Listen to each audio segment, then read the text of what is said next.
El coronavirus no ha afectado todavía tanto a África como a otras regiones y se estima que hay 900 muertes al día de hoy por esta causa. Estas muertes se concentran básicamente en 3 países, una distribución muy desigual en todo el territorio, aunque se estima que hay un subregistro muy alto de la enfermedad por la falta de test para poder detectarla. Entre Egipto, Argelia y Marruecos estamos en presencia de los países con más cantidad de muertes, alrededor de 700 sobre esos 915 aproximadamente de los descritos. O sea, estos 3 países concentran el 70% de la mortandad del continente. Sudáfrica, pese a tener el mayor número de positivos, ha tenido menos incidencia en las muertes, con apenas 35.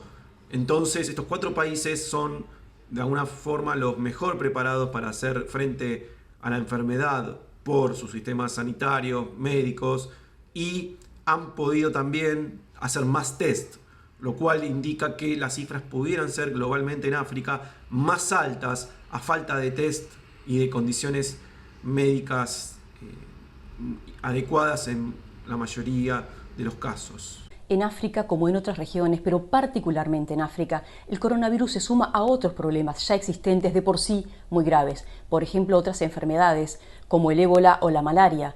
Por ejemplo, la segunda oleada de langosta, que está afectando fuertemente las cosechas y es posible que provoque una hambruna. O los conflictos armados que existen en la región, que provocan miles de refugiados o de desplazados que no tienen las mínimas condiciones de vida. El coronavirus en realidad oculta, tapa, frente a una realidad africana siempre maltratada en los medios, poco abordada, problemas estructurales como la pandemia de malaria, que no solamente es un tema africano, y por otro lado también oculta ciertas coyunturas locales específicas del continente, como podemos, por ejemplo, otro problema, que hay brotes frecuentes de ébola en el noreste del Congo. Ahora, a una posible recuperación se ha dado marcha atrás, porque han habido casos de nuevo en el noreste de la República Democrática del Congo, en el segundo peor brote de la historia de la enfermedad, que de poco se habló, y aparecieron nuevos casos cuando se estaba por lograr la erradicación definitiva de este brote tan terrible,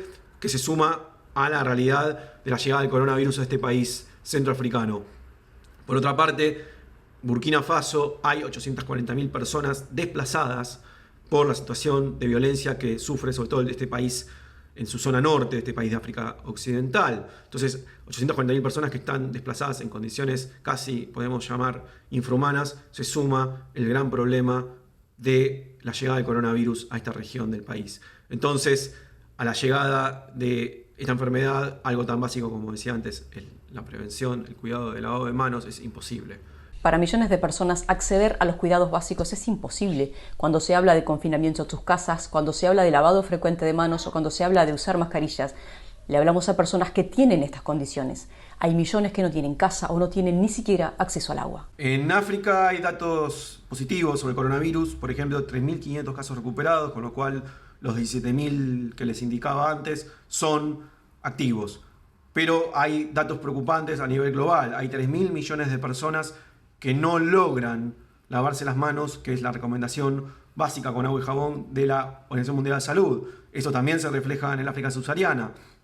Hay 258 millones de personas, 63% de las áreas urbanas de África subsahariana, que no acceden a ese cuidado mínimo. Y por otro lado, en Sudáfrica hay un 47% de la población urbana, hablamos de 18 millones de habitantes, que tampoco logran lavarse las manos con agua y jabón. Por otra parte, preocupa mucho que condiciones básicas de sanidad y médicas no logren cumplirse en África. Se prevé un desastre a larga escala. Por ejemplo, hay solamente en 43 países 5.000 camas de terapia intensiva y en 41 países 2.000 respiradores mecánicos. Las cifras son preocupantes mucho más allá del coronavirus.